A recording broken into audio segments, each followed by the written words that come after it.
Salut tout le monde et bienvenue dans cette nouvelle vidéo de 15 minutes pour un KS.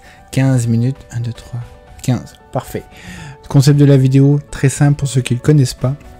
On va prendre 15 minutes pour regarder, maximum 15 minutes pour regarder une campagne sur Kickstarter en ce moment. Et dans cette vidéo, on va s'attarder sur la campagne de Massive Darkness 2 Hellscape, de Command ou de Simon, comme vous préférez. Et on va regarder un petit peu ce qu'il y a de nouveau dans cette campagne, pour ce jeu-là en particulier, par rapport à la version numéro 1 qui était sortie il y a plusieurs années.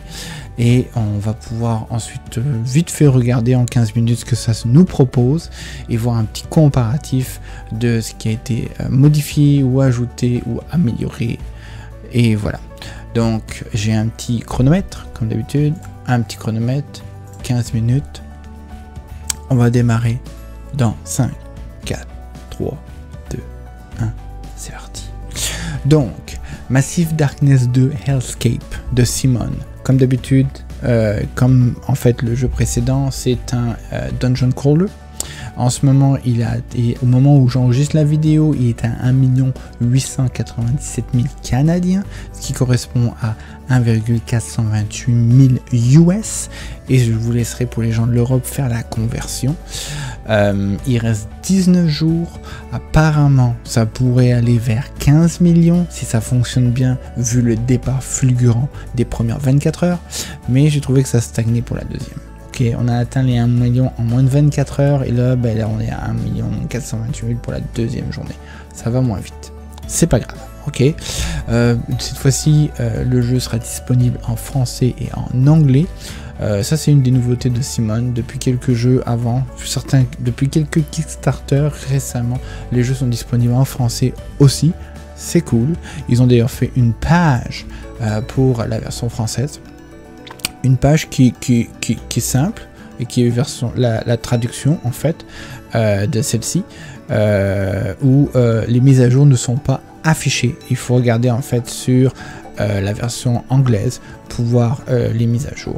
Donc si on regarde vite fait, on voit qu'il n'y a vraiment aucune mise à jour qui est mise et il parle vraiment que de la page initiale. Pas grave, on continue. Il me reste tout simplement, ça avance, on est bien. Donc ensuite, qu'est-ce qu'on a d'autre? Alors le pledge de base, bon ça c'est pas trop compliqué, ils en proposent deux, un à 100 $ US qui revaut en ce moment à 133 $ canadiens, français ou anglais, au choix lors du pledge manager, bien évidemment, pas tout de suite, pour une livraison en septembre 2021.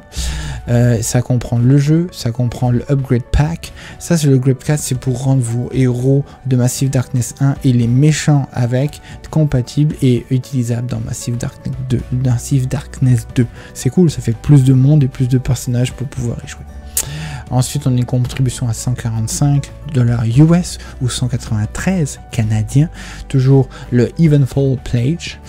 Ça comprend le jeu, l'upgrade card, les stretch goals, les rewards comme on les appelle, et l'expansion de la campagne. Donc en gros, par rapport au 1, ils ont fait quelque chose qui s'appelle vraiment une campagne apparemment.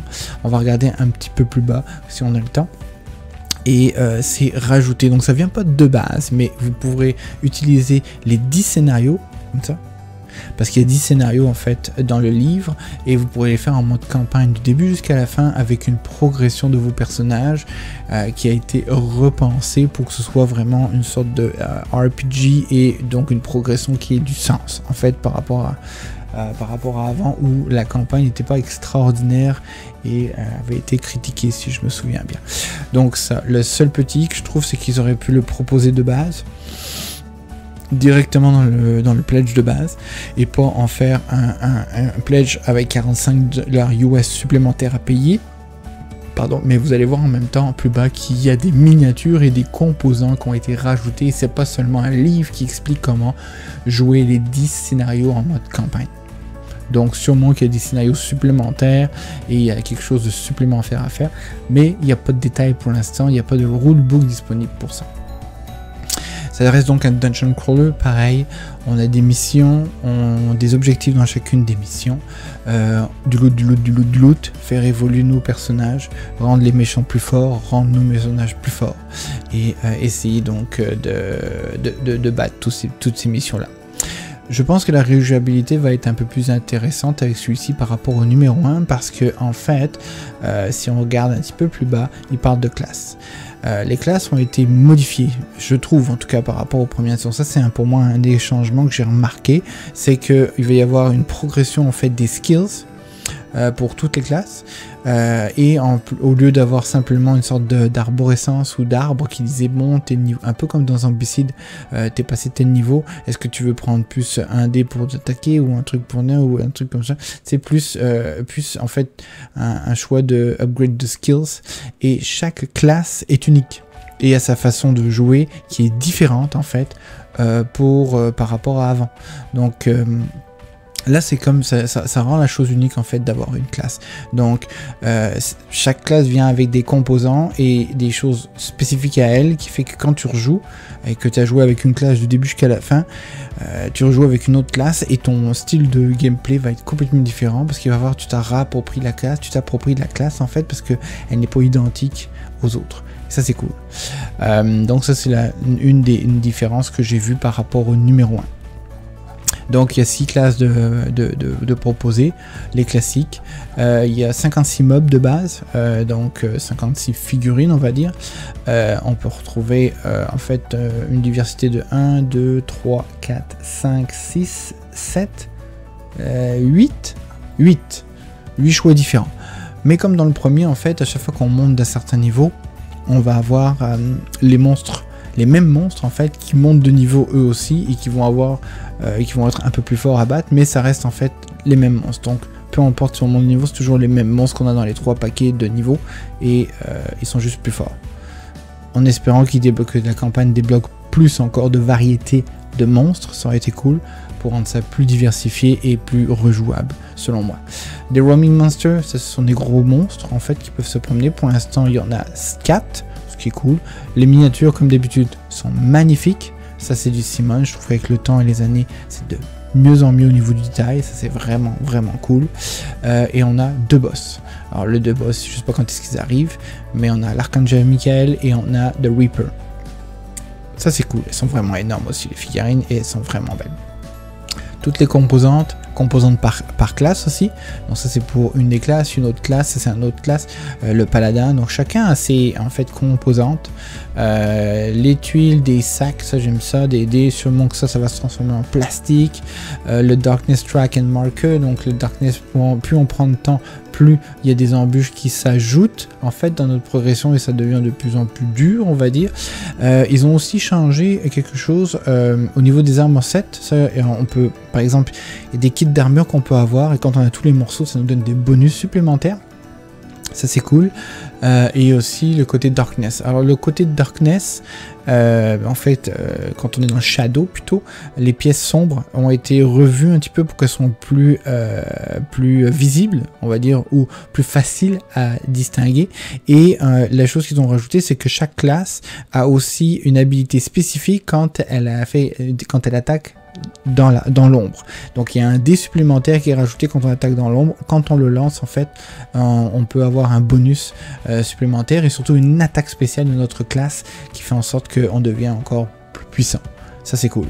D'ailleurs si vous voulez voir comment ça se joue, j'ai fait une vidéo de gameplay que vous pouvez retrouver ici en haut et qui vous montre un petit peu, vu que c'est disponible sur Tabletop Simulator. Tout le monde peut y accéder, tout le monde peut jouer et les liens sont dans la description si vous voulez l'essayer. Ça c'est l'expansion pour la mission. Donc une ville, apparemment on va pouvoir peut-être trader, essayer d'avoir des items supplémentaires, peut-être les sets d'armure comme ils le disent, des différents mobs, sûrement pour aussi la campagne, ça parle beaucoup d'anges, un boss supplémentaire, un seul boss supplémentaire, 2 roaming monsters supplémentaires pour le moment, les composantes, et voilà, tout ce qui rajoute des dés supplémentaires, tout ça. Donc sûrement des choses qui vont aussi dans les upgrades par rapport au stretch goal, ils vont sûrement rajouter des trucs en plastique, ça c'est cool, comme ils l'ont fait dans le numéro 1 finalement, comme ils l'ont fait dans tout. L'upgrade pack, donc ça c'est pour avoir donc nos personnages et nos monstres du numéro 1 compatibles avec le numéro 2 pour pouvoir les utiliser, ça c'est cool. Ensuite, qu'est-ce qu'il y a d'autre? la taille des figurines, on voit que les boss sont vraiment énormes par rapport aux personnages. Donc ça c'est les boss, ça c'est le roaming on va dire, et ça c'est non, ça c'est les joueurs, ça c'est le roaming et ça c'est les boss. Les deux pledges indiqués, la version française, donc une super belle page en français comme je l'avais dit au début, rulebook téléchargeable pour pouvoir le lire et donc pouvoir jouer tabletop. Donc ça c'est une première pour Simon, ils ont rendu leur jeu disponible pendant une campagne Kickstarter sur Tabletop Simulator pour tout le monde, donc tout le monde peut y jouer. C'est une version démo, il y a juste 4 classes, mais c'est suffisant pour pouvoir refaire la mission plusieurs fois, parce qu'il y a une mission spécifique, refaire la mission plusieurs fois et donc apprécier et essayer de voir la diversité et les changements qu'ils ont mis par rapport au premier pour pouvoir vous donner le goût de pouvoir de prendre le jeu lors de cette campagne ou pas. Donc c'est vraiment cool pour Simon, de la part de Simon d'être passé à ça et parce qu'avant ils distribuaient leur jeu à personne, aucune chaîne YouTube ne pouvait l'avoir, c'était eux-mêmes qui faisaient leur présentation qui était bof on va dire. Et maintenant avec le Covid ils ont fait quelque chose qui est plus simple, ils l'ont rendu disponible à n'importe qui. Et à partir du moment où vous avez Tabletop Simulator et le lien est dans la description et donc n'importe qui peut faire des vidéos comme je l'ai fait moi-même, c'est cool. Mais il y a quand même une chaîne YouTube anglophone qui a fait la possibilité de pouvoir jouer et sûrement qu'ils ont peut-être joué avec les gens de Simon sur la version de Tabletop Simulator pour faire une présentation pour être affiché dans la campagne. Miniature super belle comme d'habitude dans des exemples de peinture. Options. Ils ont fait un accord en fait, ça c'est un truc, un paiement supplémentaire de 25 $ pour avoir des protège-cartes, un token chest, donc ça c'est un coffre pour mettre tous les petits tokens, c'est cool, c'est en plastique, apparemment c'est durable, on peut en acheter plusieurs, blablabla, mais maintenant est-ce que ça va rentrer dans la boîte ou il va falloir le laisser à côté de la boîte? Parce que je sais pas si ça va être conçu pour dire bon bah voilà vous avez acheté ça donc vous pouvez le rentrer là et tout va rentrer, ou ben too bad, tu mets tout ça à côté. À voir, pas trop de détails là-dessus, c'est même pas dit. Les différents rewards, donc là ils ont débloqué une classe supplémentaire, le Necromancer. La seule chose que je trouvais bizarre, c'est de débloquer toutes les composants et la figurine toute seule et sa carte en jour 1 et 2. Donc ça fait en fait 2 jours de spéciaux pour une seule classe. Moyen, je trouve ça moyen, c'est mon avis personnel. Au jour numéro 3, on sait pas trop, mais ça sent la classe en arrière. Les stretch goals. Déjà un roaming monster, des naga minions, le leader, donc classique, on fait les minions, on fait le leader. Ensuite on a un nouveau héros, pas une classe, un héros, donc c'est un berserker. La classe de berserker existe déjà, là c'est un nouveau héros pour pouvoir jouer la classe berserker, qui doit avoir des spécificités un petit peu, mais ça reste quand même un héros utilisable dans une classe existante. Un autre roaming monster, des shaman spirit, donc en fait ça va avec le chaman, ce sont des statuettes ou des miniatures en fait du feu et de la glace qui vont avec la classe du chaman. Et on aura nos prochains coffres, on verra bien. Le shipping a augmenté, je trouve, sûrement à cause de la situation actuelle. Pour exemple, en fait, l'Europe, on était à 30 ou 44 dans la plupart des cités, alors que maintenant, si on regarde, il me reste 2 minutes, il faut que je me dépêche, hein, on a dit 15 minutes, pas plus.